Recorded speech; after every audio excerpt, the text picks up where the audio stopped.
maramdaman na buti sa isa. Now, sing-sing. Ano naman ang ibig sabihin o simbolo ng sing-singento sa inyong dalawang mag-asawa? A symbol of love. Diba, Smith? Opo. Jessica. Faith and sincerity. Na kayo ay magsasama ng tapat hanggang mahala ng buhay. Yan ang ibig sabihin ng sing-singiya sa inyong dalawang mag-asawa. Kaya harap kayong dalawa. Hawakan mo siya, sunod ko ba? Saan ba nakasukat niya? Kaliwa ka na. Okay. Sunod ko sa akin, ha?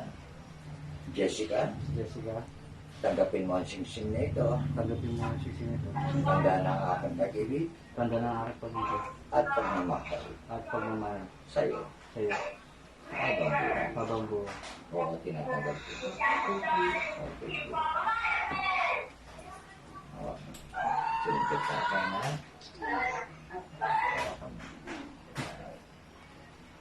Okay, Smith. Tanggapin mo ang sing-sing na ito.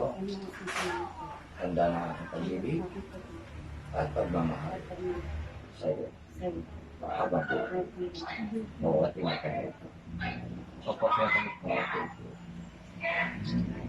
Okay, good. Tumababa. Tingin sa akin. Kanan kamay, please. Kanan.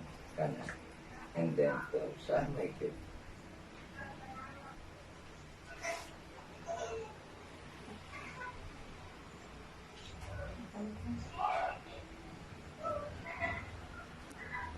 Smith, Jessica.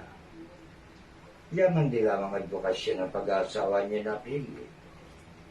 With the authority given us me by our government to solemnize marriage throughout the Philippines. And with the power of God vested in me, I pronounce you a husband and wife forever and ever. Amen? Amen. Amen. Congrats! Tagalin niyo muna yung face mask. Facial wipe. Uy! Yun! Tagalan mo lang, ha? Oo. Parang magbuo kayo. English mo, English mo. Okay. Tagalan mo lang. Isa Sagala mo lang. Bakit ka masapis? Ba't sa pisngi naman? Yun! Hiya ka pa. Lips to lips!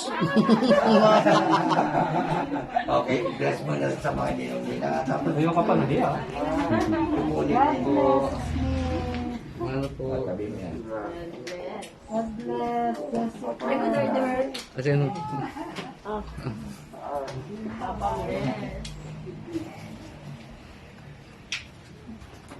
Sino ang pwede ko makuha number? Ang dito ko na saan ang layo.